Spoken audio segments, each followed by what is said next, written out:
lấp lên lại cái thứ hai rồi lấp là lấp kiểu gì đi lang này khoan một tí vẫn này mà e đồ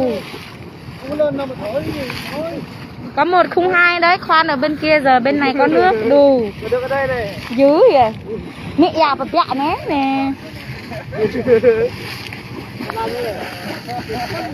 gật tầng lên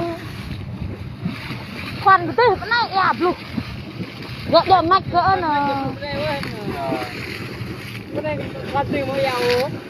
lại khoan phải không đi rồi lắp không phải nè mang khoan tìm này mạch cái đẹp này là blue này ra này seruk motor tak nak seruk tu je yang ini ni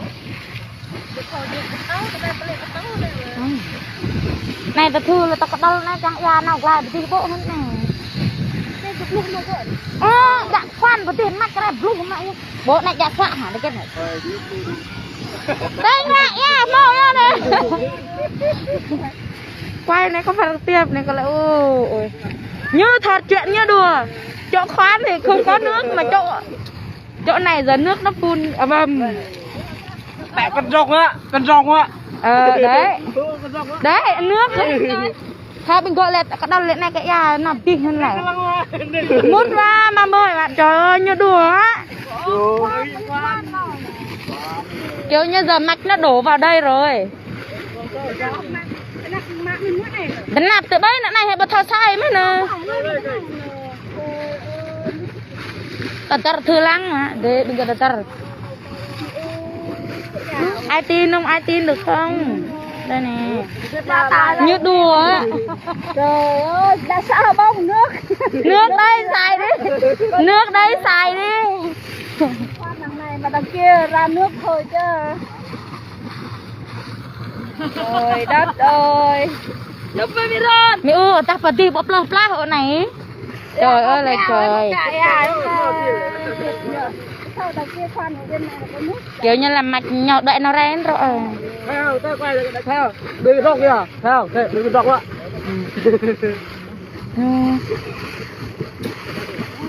cái bông mình nhá hả cậu là sao tụi mét đi hả này đang là ông đứng này tội nhàm tới này nè kiếm đường lên có ta blue yan kết từng cô ở đâu ya đập bị ya đó to của đoạn này nè đây khoan đoạn này từng ngô vậy ta một cái một cái to ta thế là giờ mạch gọi vợ tới bây giờ tarik nanti ke terlang mama le khoan con này le ta lỡ đi một bộ xây le mượn ya tung mọi ya phăng trôi le bột màu tát này mà một giặt tao cứ cái nào giờ lật ăn mà lo được rồi ôi điên gì vậy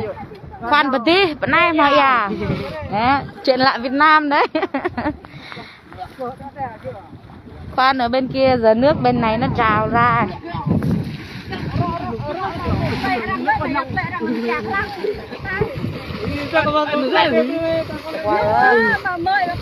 nào á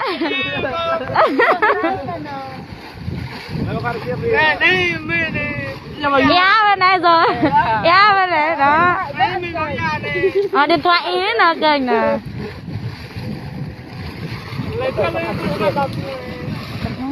bạn đang nghĩ đi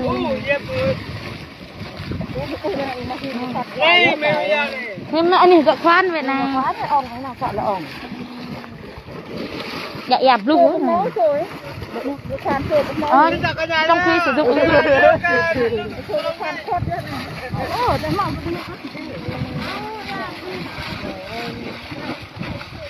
này em tè này rồi nước ngâm đi nữa ya đây này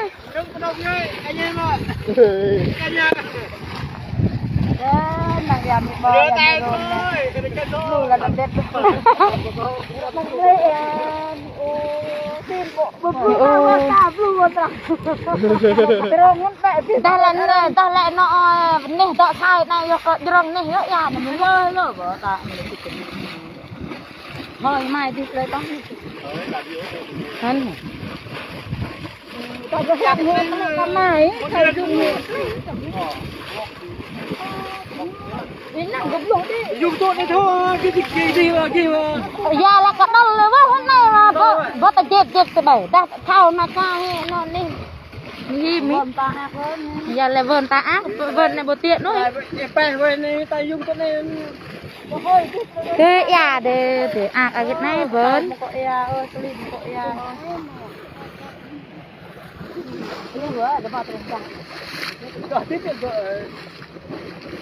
nó rồi lịch cho thêm nếu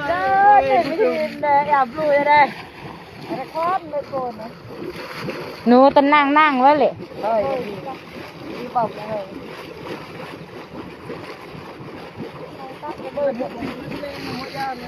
gầm nó ta là cái lon gầm mắt cỡ bên này vơi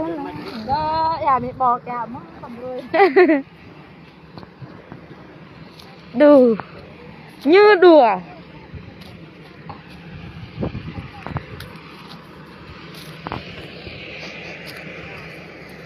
elang ya betul peploh di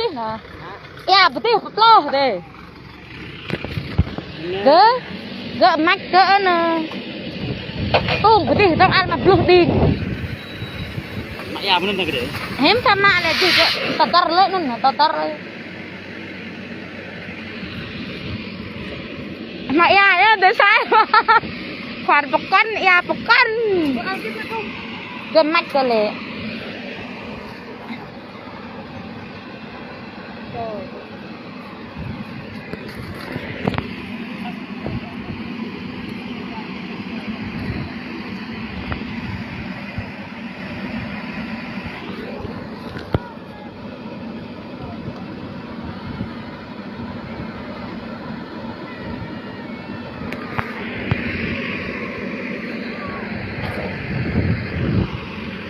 nah mak ya deh masrah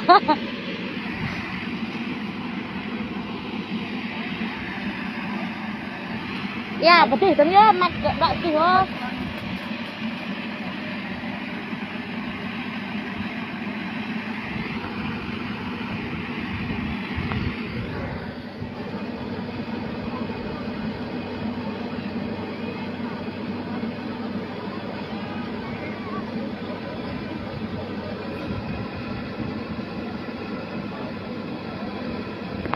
chả biết nữa mạch nó đi qua kia hết rồi giờ là khoan bên vườn nhà chị nhưng mà mạch nó qua bên kia chỗ kia là bữa là cũng là khoán rồi ấy.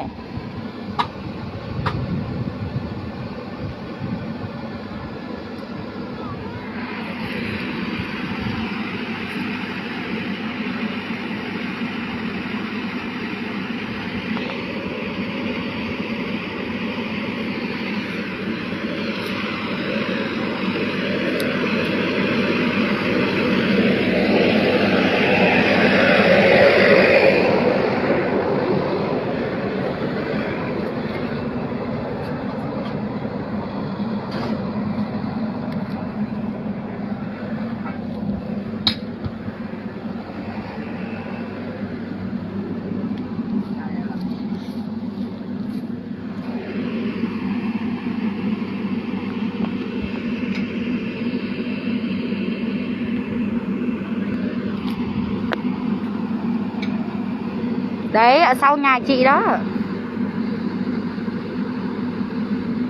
Khoan e Mỹ Hòa khoan pa vân mây.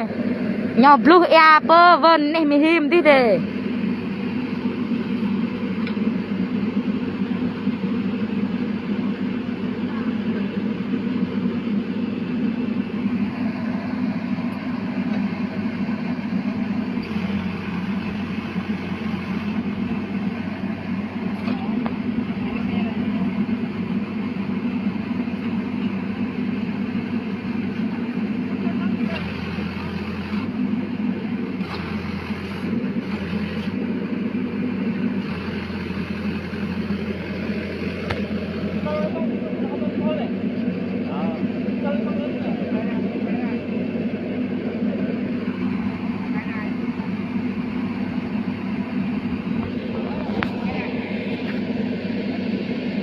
Nó chạy qua hết bên kia rồi.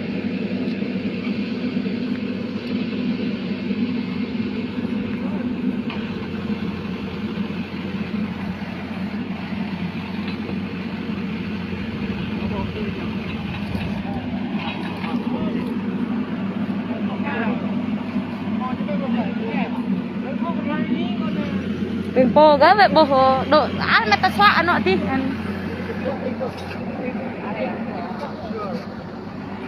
Đặt nọ ya, bạn này bộ đăng ở mày bắp lô rồi nè. Nhà tu vật đi nó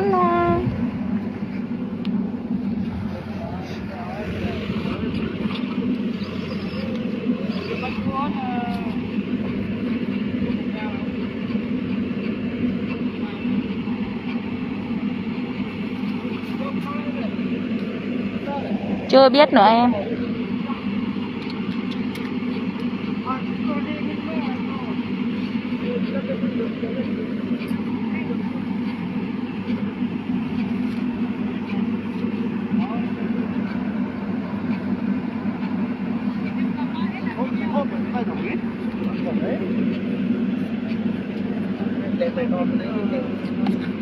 Bom lên nó vẽ lên nó bom lên vậy đi thôi chút thôi rồi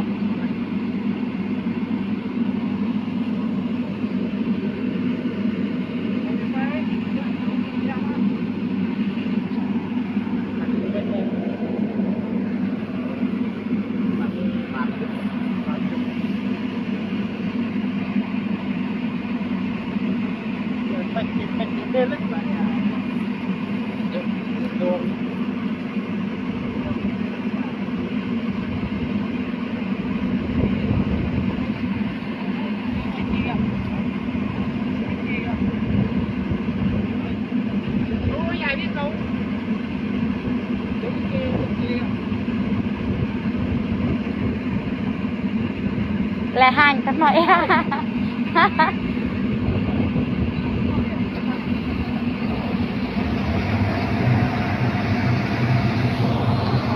là sang mê và khoan và vơn mê đó để khoan bình mẹ bò khoan sang mẹ bò tầm rồi mau ô khoan haram giờ kiểu đắp nói ya mẹ chưa haram bình mê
bố màu ô nè tung ya gan nè mi him tới ấp lục nè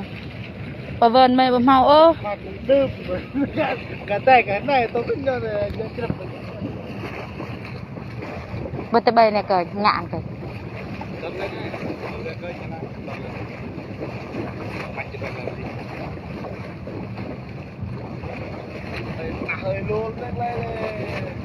mọi da nhắc lên hả